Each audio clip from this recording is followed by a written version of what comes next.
जो साहित्य की मशाल लेकर अंधेरों के खिलाफ लड़ा, कलम को हथियार बनाकर समाज में व्याप्त पाखंड, अत्याचार, शोषण, अन्याय, कुरीतियों पर आक्रमण किया। जी हाँ, मैं बात कर रहा हूँ उपन्यास सम्राट, साहित्यिक क्रांतिकारी मुंशी प्रेमचंद जी की, जिन्होंने न केवल लिखा बल्कि संघर्ष किया, झेला, सीखा और समाज को एक नई राह दिखाई, एक नई राह सिखाई। उनका जो जीवन है उसके बारे में कहा जाता है कि वो एक संघर्षों की पाठशाला है, कि उनके अगर जीवन के बारे में ही अगर हम जान लेते हैं, उन पहलुओं को जान लेते हैं, उन बातों को जान लेते हैं, तो वो हमारे लिए एक अपने आप में ही क्लास है। अलग से कोई बातें करने की ज़रूरत नहीं है। जो जैसा उनका जीवन रहा, संघर्षमयी जीवन रहा, और ख़ुद भी उन्होंने लिखा है कि अभावों में तपकर जो लिखता है ना, वो ही सच्चा साहित्यकार होता है। तो जो मुंशी प्रेमचंद जी का जो जन्म है वो आज ही के दिन 1880 में बनारस के नज़दीक लम्ही गांव में हुआ था। और इनका जो वास्तविक नाम है, काफ़ी साथियों को पता है क्योंकि हमारे पाठ्यक्रम में इनकी रचनाएं शामिल रही हैं, पढ़ते समय भी और पढ़ाते समय भी, कि धनपत राय श्रीवास्तव, पिता अजायब राय जी थे मुंशी, डाकघर में मुंशी थे, और माता घरेलू थी, धार्मिक विचारों वाली आनंदी देवी थी, जिनका नाम 7 वर्ष की आयु में इन्होंने अपनी शिक्षा ग्रहण करनी शुरू की। तो जैसा कि मैंने पहले बताया कि जो इनका जीवन है वो खुद ही एक मिसाल है, खुद ही एक चीज़ सिखा देता है कि जो इनकी प्रारंभिक शिक्षा है वो मदरसे में शुरू हुई। एक मौलवी से इन्होंने उर्दू और फ़ारसी सीखा, जिसका कि आज के दौर की अगर हम बात करें तो सोशल मीडिया पर हम ये देखते हैं कि जो कट्टरपंथी ताकतें हैं वो प्रचार करते हैं कि मदरसों में तो आतंकवादी पैदा होते हैं। और एक हमारे बहुत बड़े धर्मगुरु श्री श्री रविशंकर जी ने तो यहाँ तक कह दिया कि सरकारी स्कूलों में नक्सली पैदा होते हैं। तो उनकी ये वाली बात ही देखो कितनी बड़ी प्रेरणा देती है कि शुरुआत मदरसे में की और एक भारत के महान साहित्यकार बने जिन्हें पूरी दुनिया जानती है। तो ये चीज़ें हमें सिखाती हैं, इन बातों की चर्चा करना ही सिखाता है कि जिनके बारे में कहा जाता है कि जो दुष्प्रचार किया जाता है फासिस्ट ताकतों के द्वारा, कट्टरपंथी ताकतों के द्वारा, अगर हम ये साथ में एक विचारधारा या ये रोशनी लेके चलते हैं तो अंधेरों में अपने आप ही चिराग जलते हैं। तो ये मुंशी प्रेमचंद जी की हम उनके जीवन पर ही आगे चर्चा करते हुए चलते हैं कि मदरसे से पढ़े हैं प्रारंभिक शिक्षा। और दूसरी जो सर्व धर्म संभाव वाली बात कहें, इसके बाद इन्होंने अंग्रेजी सीखी है मिशनरी स्कूल से, ईसाइयों के स्कूल से। अभी तक किसी हिंदू स्कूल में या उस प्रकार के नॉर्मल जो हम कहते हैं सामान्य स्कूल में नहीं आए। आज इन दोनों संस्थाओं को ही देश में बंटवारा डालने के लिए ये बताया जाता है कि ये कट्टरपंथी हैं, इनसे जो बनते हैं वो ऐसे बनते हैं, और वो वाले धर्मांतरण करा के वो हिंदू हमारा खतरे में है। तो उनका एक ये जीवन का जो पहला पड़ाव है यही हमें बहुत कुछ सिखा जाता है। इसकी हम चर्चा अगर बच्चों में करते हैं तो एक पैरेलल विचारधारा तो चलती है ना, कि ऐसा कुछ नहीं है। तो इनके जब 8 वर्ष की आयु हुई तो इनकी माताजी का स्वर्गवास हो गया था, और पिताजी कहीं दूसरी जगह पे जॉब के लिए चले गए, और फिर बाद में उन्होंने दूसरी शादी कर ली। तो सौतेली माँ से इतना प्यार नहीं मिल पाया, अभावग्रस्त जिंदगी थी, अकेलेपन के शिकार रहे। लेकिन इस अकेलेपन को उन्होंने रास्ता खोज लिया पढ़ने का, किताबें पढ़ने का। जाते थे एक दुकानदार के पास जिसके पास किताबें थी, उसके लिए कुछ काम करते थे और वहाँ भी किताबें पढ़ते थे। एक वर्णन ये भी आता है कि वो उनकी किताबें भी बेचा करते थे, तो बदले में वहाँ पर उपन्यास वगैरह पढ़ते रहते थे। और 15 साल की जब आयु हुई तो उनकी शादी हो गई।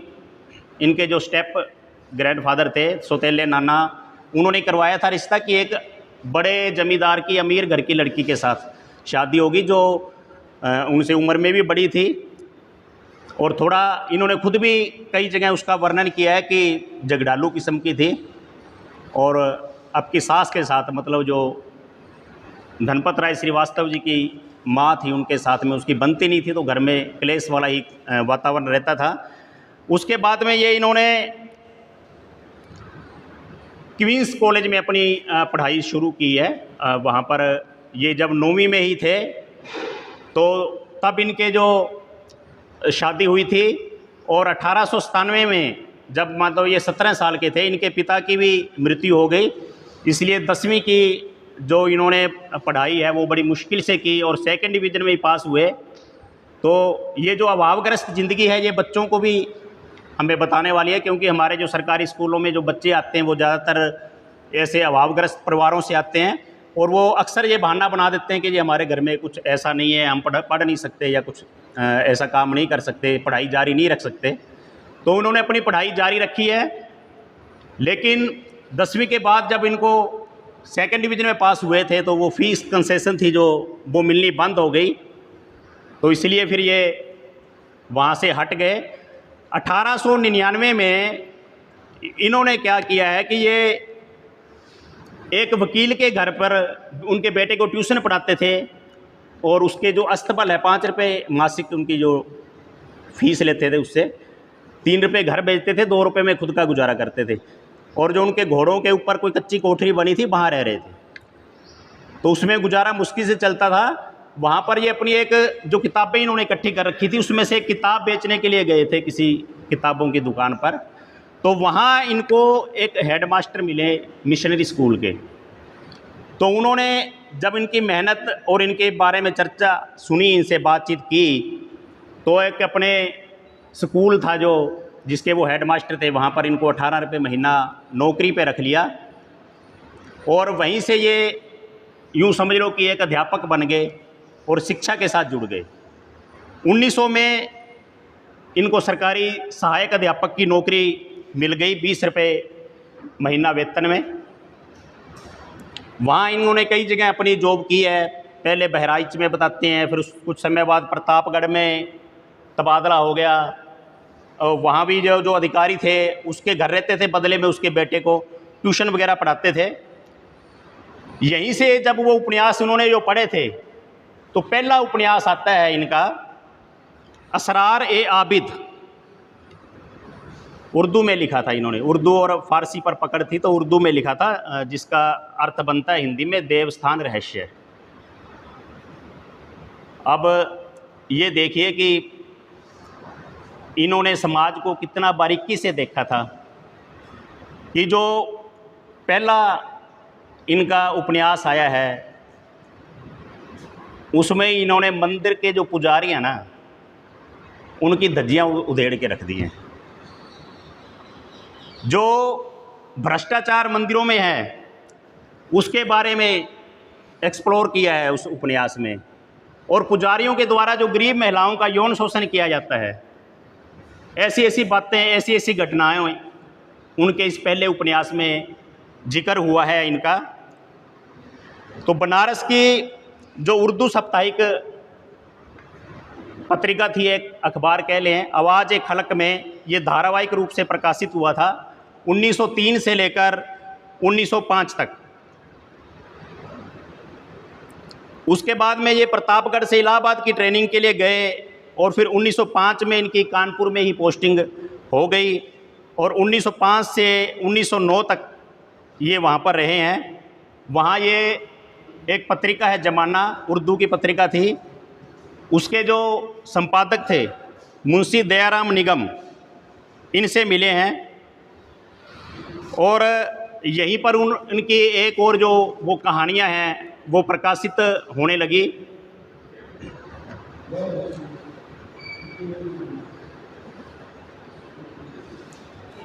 अब यहाँ पर आती है कि जो इनके घरेलू हालात थे वो किस प्रकार के थे।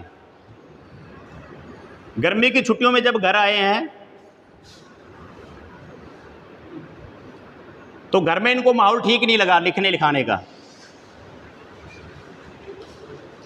इनकी पत्नी और जो माँ है उनका आपस में झगड़ा रहता था। इनकी पत्नी ने वो फांसी लगा के आत्महत्या करने की भी कोशिश की, जिस पर जब इन्होंने उसे डांट दिया तो वो गुस्सा होकर अपने मायके चली गई। और मुंशी प्रेमचंद जी ने इसके बाद ना तो उसने आने में दिलचस्पी दिखाई और ना ही ये लेने गए। तो कुछ आलोचक इसकी आलोचना भी करते हैं, कुछ मजाक में भी लेते हैं भी वो पीछे ही छुड़ाना चाहते थे कि इतनी झगड़ालू थी, या उसके साथ विचार नहीं मिल रहे थे, स्वभाव नहीं मिल रहा था। तो 1906 में इन्होंने बाल विधवा शिवरानी देवी से पुनर्विवाह किया है, जो फतेहपुर के नज़दीक एक गांव के जमींदार की बेटी थी। अभी हम जो बातें कर रहे हैं कि आज उनकी जयंती पर हम उन्हें याद क्यों कर रहे हैं, कि जो उनका जीवन ही है वो संघर्षों की पाठशाला, और उनका जीवन ही प्रेरणा दे रहा है। उनके जीवन की घटनाएं हमारे को प्रेरणा दे रही हैं कि उस समय में जब विधवा पुनर्विवाह को एक पाप माना जाता था और कोई व्यक्ति हिम्मत नहीं कर पाता था, तब इन्होंने एक विधवा से विवाह किया और समाज में इनका विरोध हुआ, बहुत भयंकर इनको सामाजिक उपेक्षा का शिकार भी होना पड़ा। लेकिन ये अपने फैसले से टस से मस नहीं हुए कि जो इनकी विचारधारा थी, कथनी और करनी में फ़र्क नहीं रखा और करके दिखाया, सिर्फ अपनी बातों से नहीं। यहाँ मैं थोड़ा सा जिक्र कर दूं कि धनपत राय श्रीवास्तव जी तो इनका नाम था, लेकिन जब ये उर्दू में लिख रहे हैं तो नवाब राय के नाम से लिख रहे हैं, जिनका जो शुरुआती जो साहित्य है, जो उपन्यास लिखे हैं, कहानियाँ लिखी हैं, वो नवाब राय के नाम से इन्होंने लिखा है। 1905 में ये राष्ट्रीय आंदोलन जो हमारा चल रहा था उसमें सक्रिय रूप से भागीदारी करने लगे हैं साहित्य लेखन के साथ साथ। यहाँ से उनको सामाजिक और राजनीतिक जो चेतना है इनमें आई और लगातार ये उन संघर्षों में जाते रहे, उन पर पैनी नज़र रखते रहे। और जमाना पत्रिका में इन्होंने एक लेख भी लिखा कि गोपाल कृष्ण गोखले जो नरमवादी विचारधारा के थे, उस लेख में उसकी आलोचना की है। और इन्होंने जो बाल गंगाधर तिलक द्वारा जो कार्य किए जा रहे थे, जो उपाय सुझाए जा रहे थे, उनको महत्व दिया, उनकी सिफारिश की कि अगर हमें आज़ादी चाहिए, हमें देश को स्वतंत्रता करवाना है, तो बाल गंगाधर तिलक जी जो सिफारिश कर रहे हैं उनको हमें मानना होगा। तो 1907 में इनकी पहली कहानी जमाना में प्रकाशित हुई थी, दुनिया का सबसे अनमोल रतन। तो इस कहानी में जो इनकी एक पंक्ति है वो इनके सारे विचारों को उजागर कर देती है कि दुनिया का जो सबसे कीमती रतन है ना, वो आज़ादी प्राप्त करने के लिए ज़रूरी जो खून की बूंद है वो दुनिया का सबसे कीमती रतन है। तो यहाँ पर उनके जो देश के प्रति देशभक्ति प्रेम वो झलकता है कि देश को स्वतंत्रता दिलाने के लिए ये किन बातों का या कितना महत्व उनको देते थे, एक अध्यापक और एक लेखक होते हुए भी। प्रेमचंद का दूसरा उपन्यास हम खुरमा हो हम सवाब, हिंदी में जिसको प्रेमा कहा गया, 1907 में प्रकाशित हुआ था और ये भी बाबू नवाब राय बनारसी शीर्षक से लिखा था इन्होंने। और इस उपन्यास में इन्होंने वही विधवा के पुनर्विवाह वाले जो मुद्दा है उसको उठाया है कि जो विधवाओं को जो बचपन में शादी कर देते थे, जी हमने पहले से ही पढ़ रखा है, सुन रखा है लड़कियों की, और बड़ी उम्र के लड़कों आदमियों के साथ शादी कर देते थे कि, और उस टाइम जो चिकित्सीय सुविधाएं इतनी नहीं थी, तो अक्सर बाल विधवाएं बड़ी संख्या में मिलती थी और उनको एक नरकीय जीवन जीना पड़ता था और उनको घोर जुल्म, अत्याचार और शोषण का शिकार होना पड़ता था। अभी साथी जी ने सावित्रीबाई फुले का जिक्र किया था तो वो इससे जुड़ती हुई है कि ये जो विधवाओं का लिए जो जीवन था कितना नारकीय था, और सावित्रीबाई फुले जी ने उनके लिए जो आश्रय खोला था, आश्रम बनाया था एक, कि जहाँ पर जो विधवाएं हैं वो घरेलू अत्याचार के शिकार होकर गर्भवती हो जाती थी, तो उनको समाज में कोई स्थान नहीं था, उनको ही दुत्कारा जाता था। ये पड़ताल नहीं की जाती थी कि जो इसके लिए दोषी है उसको सज़ा दी जाए। तो इनका ये जो अपनी कलम के माध्यम से इन्होंने इन चीज़ों के खिलाफ आवाज़ उठाई है। 1907 में ही इनका एक उपन्यास किशन आया था, और 1907 में ही इनका एक रूठी रानी उपन्यास वो धारावाहिक रूप से छपा था जमाना पत्रिका में। और पहला जो प्रेमचंद का लघु कहानी का जो संग्रह है, इससे पहले कहानियाँ नहीं हैं, उपन्यास लिखे हैं इन्होंने, वो सोजे वतन प्रकाशित हुआ, जिसमें 4 कहानियाँ थी जो भारतीयों को राजनीतिक स्वतंत्रता के संघर्ष में भाग लेने के लिए प्रेरित करती थी। तो 1909 में प्रेमचंद जी का तबादला वहाँ से हो गया, और इनको फिर अलग जगह पे हमीरपुर में स्कूलों का जो है वो इंस्पेक्टर बना दिया गया 1909 में। अब बात आती है कि जो इन्होंने ये जो सोजे वतन लिखा था 1909 में ब्रिटिश अधिकारियों की निगाह में आ जाता है, और वो इसको एक देशद्रोह के रूप में मानते हैं। इनके घर पे छापा मारा जाता है, 500 किताबें मिलती हैं उस कहानी संग्रह की, सोजे वतन की, और वो इनके सामने जलाई जाती हैं, और इनको वार्निंग दी जाती है कि अगर आप इस तरह के का लिखोगे तो आप पर राजद्रोह का मुकदमा चलाया जाएगा। ये अंग्रेजी हुकूमत की गुलामी, अत्याचार को याद दिला रही है बात। अभी जो साथी पहले बता गए, इसलिए मैं ज़्यादा उनमें डिटेल पे नहीं चर्चा कर रहा हूँ, कि आज भी हालात वही हैं। आज हम कह रहे हैं कि लोकतंत्र है, अभिव्यक्ति की आज़ादी है, और अभी थोड़े दिन पहले हमारे एक शिक्षक साथी देश के रजनीश गंगवार जी ने एक कविता सुना दी कि कांवड़ लेने मत जाना तुम ज्ञान का दीप जलाना। तो पूरा हंगामा हुआ, FIR दर्ज हो गई। तो हम कह रहे हैं कि अब लोकतंत्र है, अभिव्यक्ति की आज़ादी है, तो कहाँ पर है? ये तो वही अंग्रेजों वाली नीति होगी ना। ये एक वहाँ तब लेखक ने कहानी संग्रह लिखा है, और सीधे सीधे कुछ भी नहीं कहा गया है उनमें। मुंशी प्रेमचंद जी की यही खासियत है कि उन्होंने सीधा कोई उसमें भाषण नहीं दिया है, जब सीधे कोई बात नहीं बताई है कि ऐसे करना है, कि वो कहानी के पात्रों के द्वारा ही अपनी बात उन्होंने रखी है। और इनका जो सोजे वतन है, इस पर प्रतिबंध लग जाता है, और इनकी जो 500 प्रतियाँ हैं जला दी जाती हैं। और इसलिए हम कह सकते हैं कि जो 1909 था उस दौर का, ये आज 2025 है, ये भी 1909 ही है। हम पीछे चले गए हैं आज़ादी के बाद, ये अभिव्यक्ति की आज़ादी से पीछे चले गए हैं। अभी हमारे साथी बहुत बार बात करते हैं कि मौजूदा जो सरकार है वो देश को पीछे लेके जाना चाह रही है। उसी तरह से वो मनुस्मृति के विधान को लागू करना चाहती है, संविधान को ख़त्म करना चाहती है।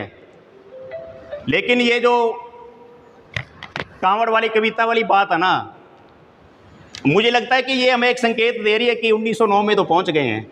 आज अगर हम मुंशी प्रेमचंद जी का जीवन के बारे में जान रहे हैं, उनकी चर्चा कर रहे हैं, तो 1909 में तो पहुंच गए हैं, अभी और पता नहीं कितना पीछे लेकर जाएंगे। तो जब इन पर प्रतिबंध लग गया तो निराश हो गए कि भी अब तो लिख नहीं सकेंगे आगे, भी आगे कुछ भी लिखोगे तो परमिशन लेनी है पहले अंग्रेज़ों की, भी क्या लिख रहा है।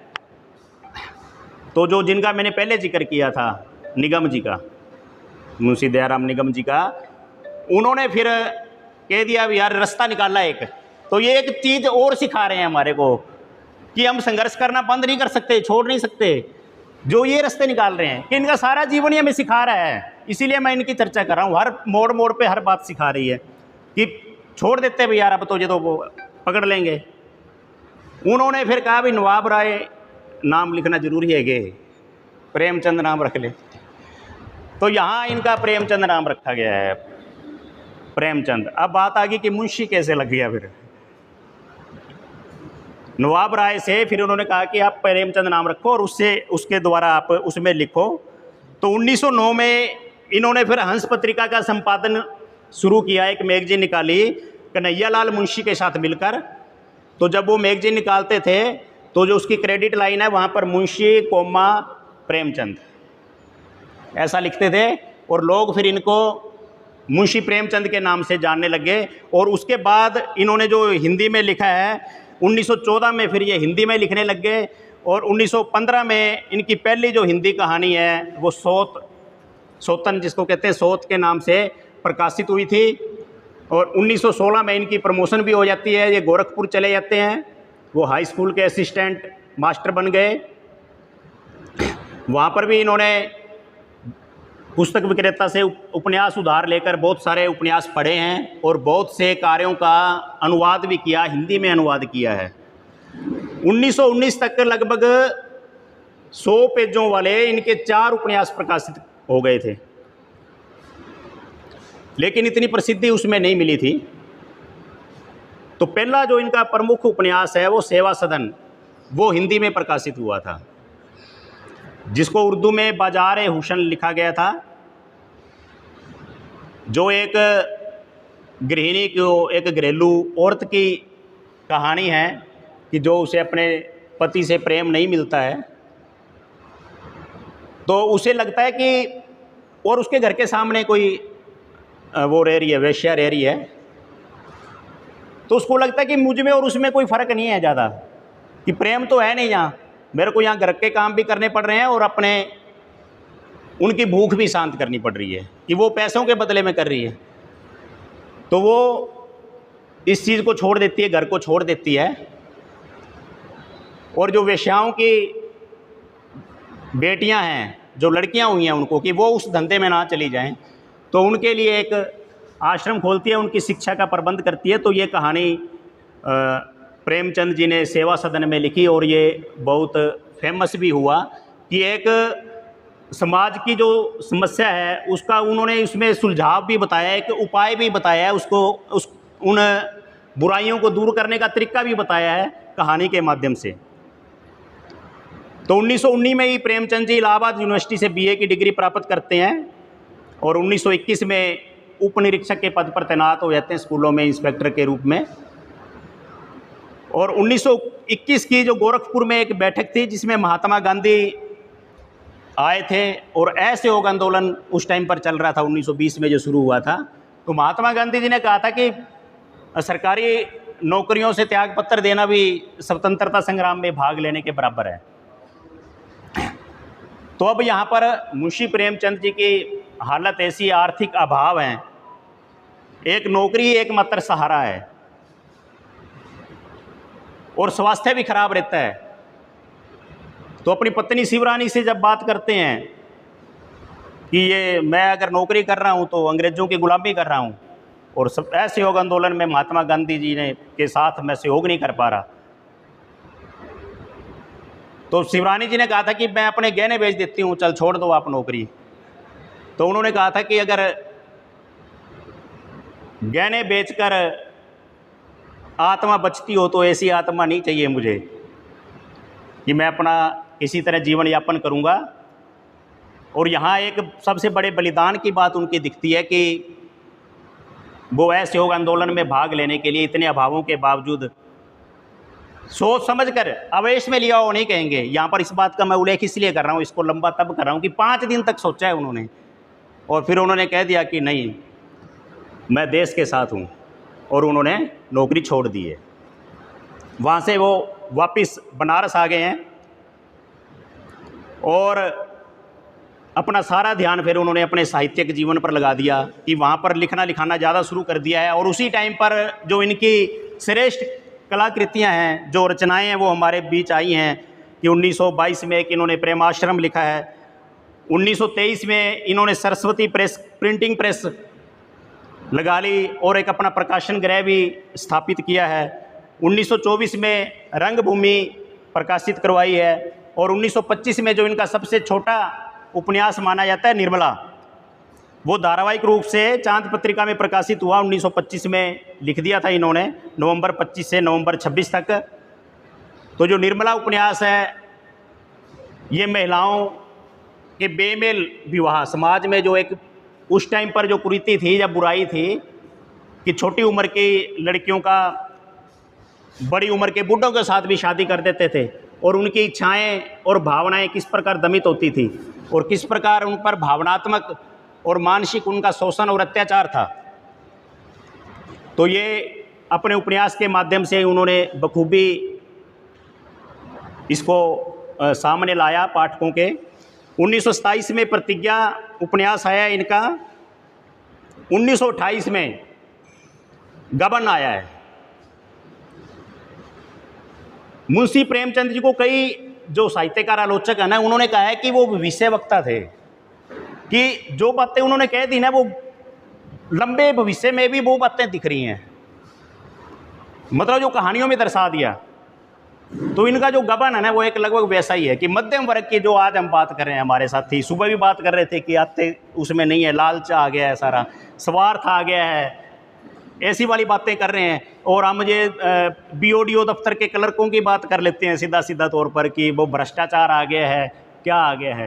कि उस टाइम उन्होंने ये लिख दी थी, ये कहानी लिखी है इसकी गबन की, कि वो किस प्रकार से भ्रष्टाचार है, किस प्रकार रिश्वत और भ्रष्टाचार को बढ़ावा मिलता है। इन कहानियों से उन्होंने पूरे समाज के सामने उस सच्चाई को उजागर किया।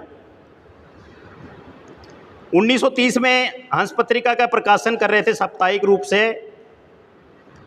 जो फायदे में नहीं चल रही थी, पल्ले से पढ़ रहे थे। जो उसके बाद इन्होंने जागरण पत्रिका का संपादन शुरू किया था। हंस तो चल ही रही थी साथ में, लेकिन जागरण पत्रिका भी घाटे में चली गई। तो लेकिन उन्होंने उस टाइम पर इसको बंद नहीं किया है। अपनी जो विचारों के माध्यम से, अपने साहित्य के माध्यम से जो सामाजिक कुरीतियों को दूर करने के लिए, इन्होंने उसको उजागर करने के लिए जो अपना लेखन है वो जारी रखा है। 1931 में फिर ये कानपुर के एक मारवाड़ी कॉलेज में शिक्षक लग गए हैं, लेकिन जो आज़ाद फिजा में रहा हो बंदा, वो एक प्राइवेट कॉलेज की जो उसके प्रशासक थे, उनकी जो कहे अनुसार नहीं चल सका। अपने उनके लेखन के कारण उनके साथ मतभेद हुए और ये वापस फिर बनारस आ गए हैं। और 1932 में कर्मभूमि उपन्यास इनका प्रकाशित हुआ है। और कुछ समय तक फिर ये स्थानीय एक काशी विद्यापीठ में प्रधानाध्यापक भी रहे। बाद में ये लखनऊ में माधुरी पत्रिका के संपादक बने हैं। लगातार अभावग्रस्त जिंदगी जीने के बाद किसी ने उनको बताया कि अब किताबें जो पढ़ने पढ़ाने का है ना, थोड़ा सा दौर कम हो रहा है। और उसी समय जो मुंबई फिल्म उद्योग था, जिसको बॉम्बे कहते थे उस टाइम पर, बॉम्बे फिल्म उद्योग, वहाँ पर चले गए हैं कि उनके लिए काम करेंगे फिल्म उद्योग के लिए। तो 31 मई 1934 में हिंदी फिल्म उद्योग में पहुँचे हैं। वहाँ अजंता सिनेटोन प्रोडक्शन हाउस के लिए इन्होंने स्क्रिप्ट राइटिंग की नौकरी शुरू की है, 8,000 रुपये वार्षिक वेतन के रूप में। और फिल्म एक बहुत फेमस हुई थी, मजदूर, उसकी पटकथा लिखी इन्होंने। स्क्रिप्ट फिल्म मजदूर की इन्होंने लिखी। उसमें जो मजदूरों की जो हालत है, उनके ऊपर जो शोषण है, जो अत्याचार हैं, जहाँ उनकी जो आर्थिक दयनीय स्थिति है, उसको इतने सजीव ढंग से चित्रण कर दिया कि जब फिल्म बनी है तो जो बॉम्बे के पूंजीपति थे, जो जिनकी आज हम फिर से बातें कर रहे हैं कि वो क्या करते हैं, तो उन्होंने उस पर प्रतिबंध लगवा दिया कि बॉम्बे में रिलीज़ नहीं होगी। और ये फिल्म लाहौर और दिल्ली में रिलीज़ की गई। लेकिन मिल मजदूर जिन्होंने ये फिल्म देख ली ना, तो वो मालिकों के खिलाफ खड़े होने के लिए प्रेरित हो गए। तो बाद में इन जगहों पर भी प्रतिबंध लगा। ये आज के दौर की वही बातें हैं, आज के संदर्भ में जुड़ती है कि अभी अपने अप्रैल में फिल्म फुल्ले आई थी। ऐतिहासिक तथ्य थे, कोई दोषारोपण किसी पर गलत नहीं था, सारे ऐतिहासिक घटनाएं थी। और जब फिल्म बनी तो फिल्म को रिलीज़ नहीं होने दिया गया। उस पर रोक लगा दी गई, जो कुछ धार्मिक कट्टरवादी ताकतें थी, और सत्ता ने भी उनका पूरा सहयोग दिया। उन्होंने माना भी, ये आप सब साथियों ने उस टाइम पर पढ़ा होगा, उस टाइम पर अखबारों में भी आई थी चर्चा, उन्होंने माना भी कि ये तो ऐतिहासिक घटनाएं ही हैं, और उसका बहुत अच्छे ढंग से फिल्मांकन किया गया, कोई बिल्कुल एक तरफा कोई बात नहीं करी गई है। आखिर में उसके सीन काटने पड़े थे, साथियों को ध्यान ही है कि सावित्रीबाई फुले पर जो कह रहे कि गोबर फेंकने वाली यहाँ भी अपने चर्चा आएंगे, तो मतलब ये तो ऐतिहासिक है, सभी को पता है, लिखित दस्तावेज उपलब्ध हैं। तो वो कह रहे कि नहीं, आपने ब्राह्मण को दिखाया है अभी इसमें ये गोबर फेंकते हुए, इससे तो हमारी वो होती है, अब है ना, वो डिफेम हो रहे हैं, हमारी ये बदनामी होती है। ये तो वही वाला दौर है कि ये जो पहले हम जहाँ चले गए थे, आज फिर पीछे चले जा रहे हैं कि अभिव्यक्ति की आज़ादी खत्म हो रही है, कि इनकी जो फिल्म पर रोक लगी थी, और इसी प्रकार आज भी वही हालात हो रहे हैं। फुल्ले फिल्म पर रोक लगी और उसके काफ़ी सीन काटने के बाद ही वो रिलीज हुई थी।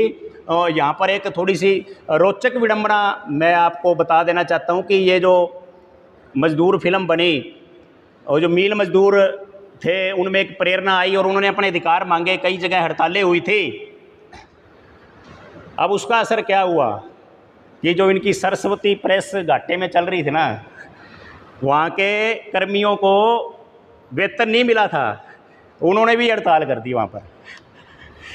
तो बिल्कुल हंसी मजाक वाली बात होगी, जैसे आज करें तो ले भाई तू बन रहा था ज़्यादा, तूने लिखेगा था, तेरे खुद के हड़ताल होगी तेरे।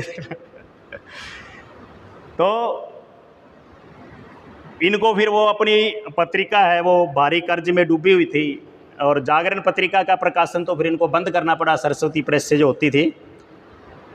बॉम्बे फिल्म का जब इन्होंने देखा कि ये तो ग्लैमर की दुनिया है, यहाँ पर तो सच्चाई को नहीं दिखाना चाहते हैं, क्योंकि आगे फिर प्रोड्यूसरों ने कह दिया भाई ऐसी फिल्म की पटकथा ऐसी मत लिख कि जो लोगों के हजम ना हो, है ना, इस पर प्रतिबंध लग रहे हैं और या लोग विरोध कर रहे हैं, तो कुछ वो रोमांटिक या जैसी चल रही हैं गानों गुनों वाली वैसे लिखने, तो इन्होंने इस चीज़ से मना कर दिया और अपना अनुबंध पूरा होने से पहले ही ये वहाँ से छोड़कर आ गए हैं। बम्बई छोड़ने के बाद फिर वो प्रेमचंद जी इलाहाबाद में बसना चाहते थे, जहाँ पर इनके बेटे पढ़ाई कर रहे थे, और इन्होंने सोचा कि वहाँ से मैं हंस पत्रिका को प्रकाशित करेंगे, लेकिन इनकी आर्थिक हालात काफ़ी ख़राब थी और स्वास्थ्य भी ख़राब था, तो हंस पत्रिका को भारतीय साहित्य परिषद को सौंप दिया गया। इसलिए उन्होंने उससे मुक्ति इस रूप में पाई कि वो चला नहीं पाए ऐसे आर्थिक अभावों के कारण और ख़राब स्वास्थ्य के कारण। 1936 में लखनऊ में प्रगतिशील लेखक संघ बना और उसके पहले अध्यक्ष मुंशी प्रेमचंद जी ही चुने गए, क्योंकि जो इनके उपन्यास हैं, जो इनका जो रचनाएं हैं, वो गरीब मजदूर और किसानों की बात करती है। इनके जो कैरेक्टर हैं, इनके जो पात्र हैं, वो कोई काल्पनिक या ऊंचे वर्ग से नहीं आते हैं। जैसा कि हम शुरू की फिल्मों में भी देखते हैं कि जब कहानियाँ भी देखते हैं, हमारे बचपन में भी जो कहानियाँ सुनाई जाती थी कि भी एक था राजा था, भी ये उसके 4 बेटे थे, जय करानी थी, तो पुरानी कहानियों के, पुरानी फिल्मों के जो पात्र हैं वो एक अलग वर्ग से, उच्च वर्ग से ही आते थे। तो मुंशी प्रेमचंद जी थे जिन्होंने ग्रामीण क्षेत्र के जो आम व्यक्ति को, पीड़ित को, किसान को, मजदूर को अपना नायक बनाया है अपने उपन्यासों में, अपनी कहानियों में। तो प्रगतिशील लेखक संघ का जो इनका पहली मीटिंग थी, उनमें इन्होंने ये कहा भी था कि जो साहित्य है वो मनोरंजन के लिए नहीं है, इसका जो उद्देश्य है वो समाज को सही दिशा दिखाना है। ये अलग बात है कि जो हमारे आज के लेखक हैं, जो साथी हैं, वो इन चीज़ों को भूल गए हैं। वो सत्ता की चाटुकारिता या जो समाज में अभी जो मुद्दे चल रहे हैं, जो असली सच्चाई को बुला करके, और जो गीतों की बातें कर रहे हैं हमारे साथी बूटा सिंह जी, जो बात करते हैं कि आज जो पंजाब के और जो हरियाणा के जो गाने जिस प्रकार लिखे जा रहे हैं, लच्चर गीत जो लिखे जा रहे हैं, जो गुंडा परस्ती को, नग्नता को, अश्लीलता को बढ़ावा देते हैं, वो अपनी टीआरपी कमाने के लिए या अपना पैसे कमाने के लिए उन चीज़ों को बढ़ावा दे रहे हैं। लेकिन मुंशी प्रेमचंद जी ने, जिसे पूछा भी था छात्रों ने एक बार कि आप कि जो कहानी लिख रहे हो ना कि उसमें दुखी सी कहानी होती है, कि दुख ज़्यादा है। तो उन्होंने कहा कि जो मैं समाज में देख रहा हूँ मैं वही लिख रहा हूँ। समाज में ऐसा है, या तो आप कह दो कि ऐसा नहीं है, जो भी उनके पात्र हैं या जो भी घटनाएं हैं, कहानियाँ हैं, वो अगर ऐसा नहीं है तो। तब भी उन्होंने यही बात कही थी कि कहानी वो नहीं है जो आपका मनोरंजन करे, कहानी वो है जो आपको विचलित कर दे। तो उनकी जो आखिरी रचना थी गोदान, 1936 में आई है, सभी साथियों ने लगभग पढ़ रखी है, और गोदान के कुछ टॉपिक हमारे पाठ्यक्रम में भी लागू हुए हैं, जिसमें किसान की जो आर्थिक स्थिति है, सामाजिक स्थिति है, उसको दिखाया गया है, और उनका जो आखिर में स्वास्थ्य भी खराब था, तब भी इन्होंने अपना लिखना जारी रखा। इनकी पत्नी शिवरानी ने कहा था कि आपकी तबीयत अलाउ नहीं करती, आप बैठकर इतना टाइम सोचते रहते हो, लिखते रहते हो। तो उन्होंने ये एक ही बात कही थी कि जब तक मेरी सांसें चल रही हैं, अगर मैं एक पंक्ति भी लिख सका तो वो मैं लिखूँगा, ताकि मैं समाज को कोई दिशा दे सकूँ, या गरीब किसान मजदूर की पीड़ा को उजागर कर सकूँ, जिससे कि वो प्रेरणा लेकर अपने जीवन को सुधार सकें। इसीलिए उनका जो उपन्यास है मंगलसूत्र वो अधूरा रह गया था, और 1936 में ही इनकी एक प्रकाशित हुआ था लघु कथा संग्रह कफन। उस कफन में जो कहानी है उसकी दलित संगठनों द्वारा कुछ द्वारा आलोचना भी हो गई थी, और कहा था कि वो उनके साथ जुड़ नहीं सके। तो उनमें जो कहानी में जो मार्मिक उन्होंने वर्णन किया है कि आज से कुछ साल पहले जब मैंने वो कहानी पढ़ी तो मुझे अपने मंडी में, डबवाली में भी, आसपास के कई गांवों में ऐसे बहुत सारे पात्र मिले, और हमारे स्कूलों में भी आते हैं ऐसे पात्र रोज़। आपके पता नहीं है कि नहीं, हमारे तो ऐसी घटनाएं बहुत है स्कूल में कि माता ही काम कर रही है, जो पिता है दिहाड़ी मजदूरी जाता है, तो वो नशे की आदतों में पड़ चुके हैं, वो नशा करते रहते हैं, बच्चों के घर की तरफ कोई ध्यान ही नहीं है, तो वो बच्चे पढ़ाई कैसे जारी रखें। तो ऐसा कफन आपने कहानी लाजमी मेरे ख्याल पढ़ी होगी कि ऐसा वर्णन है कि वो बाप बेटे हैं, जो उनकी जो बेटे की बहू है वो प्रेग्नेंट है, प्रसव पीड़ा से गुजर रही है, लेकिन वो अपना जो भी थोड़ी बहुत खाने की चीज़ें कोई मांग के लाए हैं, काम नहीं करते, और वो उसको खाने में लगे हुए हैं। जो माधवी है वो जो उसका पात्र है वो अपने बेटे को कहता भी है कि माधवी को देख के जो प्रसव पीड़ा से गुजर रही है वो कैसे है, कि आर्थिक अभाव के कारण उसका इलाज नहीं करवा पा रहे हैं, किसी डॉक्टर के पास भी नहीं लेके जा पा रहे हैं।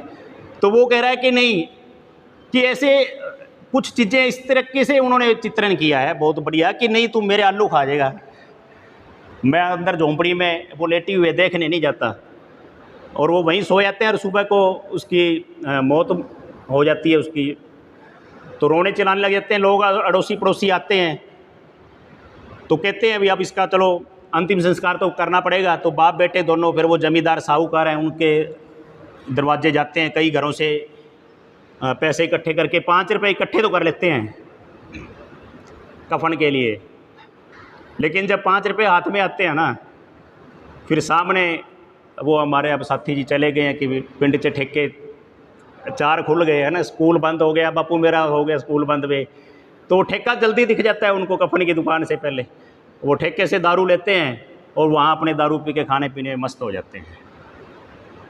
तो कितना एक उन्होंने जीवन को देखा हुआ था, कितना उन्होंने एक निम्न वर्ग में जो गरीबी के कारण, उच्च वर्ग के शोषण के कारण, सामाजिक व्यवस्था के कारण जो गिरावट आ गई है उसका वर्णन किया।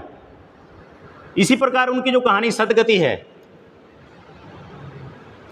अगर आज ऐसी कहानी लिखी जाए तो जिस तरह से गैंगवार जी की वो कविता पे विवाद हो गया, तो लगता है कि उस पर भी विवाद हो जाएगा।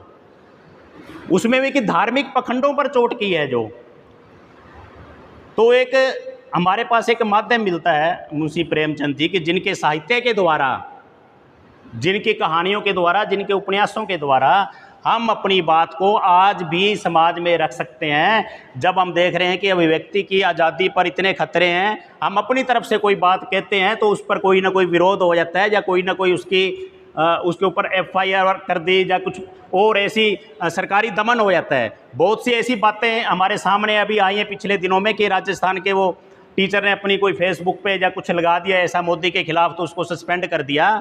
मुंशी प्रेमचंद जी का जो साहित्य है, जो उनकी कथा कहानियाँ हैं, आज भी हमें राह दिखाती हैं, और उनकी कहानियों के माध्यम से आज भी हम ऐसी आवाज़ उठा सकते हैं। इस जो धार्मिक पोंगापंथी पाखंड है उसको नंगा कर सकते हैं। उनकी सदगति कहानी में जैसा उन्होंने किया कि वो अति गरीब दलित परिवार का मियाँ बीबी हैं और वो फिक्र में हैं। उनकी चर्चा दिखाई गई है कि बेटी की शादी करनी है और वो कोई सावा कढ़ान जाया करे, जी हाँ वो सावा कढ़ानो है, अभी पंडित की ज़रूरत है। वे पंडित तो भी दलितों के घर आएगा नहीं, वो तो हमारे को छुआछूत इतनी ज़्यादा है और वो तो इतना उच्च मानता है अपने आप को, पंडित आएगा कैसे। तो चलो वो पात्र है जो वो घास काट के लेके जाता है पंडित के घर उनकी गाय के लिए, कि कोई और दक्षिणा तो देने में है नहीं कि चलो मिन्नतें कर लेते हैं उसके लिए, कि वो आसन भी उसके लिए पत्तल का बनाते हैं अपने घर में कि पंडित जी चलो नई चीज़ पे बैठ जाएगा आके। लेकिन वहाँ ये दिखाया गया कि पंडित जी उसको काम में उलझा लेते हैं, बेले होते हुए भी, खाली होते हुए भी कह देते हैं कि अभी मैं कोई काम कर रहा हूँ और तू मेरा इतने ये काम कर दे, लकड़ियाँ काट दे या और काम कर दे। तो घर से भूखा गया था, तो इतनी भरी गर्मी में भूख से प्यास से वो काम पे लगा रहता है कि पंडित जी खुश होएगा तो मेरे साथ चलेगा और हमारा वो काम करेगा। और इसका मार्मिक अंत मित्रों यही है कि उसमें और कहानी डिटेल में, मैं सारी आपका कहानी की बात नहीं करेंगे, कि वो भूख और गर्मी से उसकी मृत्यु हो जाती है पात्र की। और फिर ये उस पर एक आयरनी की गई है, ये एक व्यंग्य कसा गया है कि इसको सदगति प्राप्त होगी, कि अपनी बेटी की शादी के लिए ये काम कर रहा था उसके लिए और इसको सदगति प्राप्त होगी। तो मुंशी प्रेमचंद जी एक हमारे प्रेरणा स्रोत है, उनका साहित्य प्रेरणा स्रोत है। तो मैं साथियों से ज़्यादा बात न करते हुए सिर्फ इतना ही कहना चाहूँगा कि आज जब पढ़ने पढ़ाने का दौर ख़त्म हो चुका है तो मुंशी प्रेमचंद जी एक हमारे लिए लाइट हाउस है, एक प्रकाश स्तंभ है। उनकी रचनाएं प्रकाश स्तंभ हैं कि हम बच्चों को, अपने घर परिवार को और अपने जो आस पड़ोस में हैं इनके साहित्य उपलब्ध करवाएं। चाहे एक बार इनकी कहानियाँ शुरू कर लें छोटे रूप में, जो छोटी कहानियाँ हैं रोचक है और इन्होंने हर विषय पर लिखा है, चाहे वो बच्चों के लिए चाहे महिलाओं के लिए। ईदगाह कहानी भी बहुत साथियों ने पढ़ रखी होगी, सिलेबस में भी लगी थी कि एक बाल मन की उसमें भावनाएं किस प्रकार से दर्शाई गई हैं, तो बच्चों को बहुत पसंद आती है ऐसी कहानियाँ। तो आज उनकी जयंती पर उनको सच्ची श्रद्धांजलि ये है कि हम मुंशी प्रेमचंद जी को केवल पाठ्यक्रम का हिस्सा ना बनाएं, उनकी जो साहित्य की मशाल है उसको हाथ में लेकर चलें और उनके जो साहित्य से, उनकी लेखनी से जो रोशनी मिल रही है उसको घर घर तक, गली गली, मोहल्ले मोहल्ले तक फैला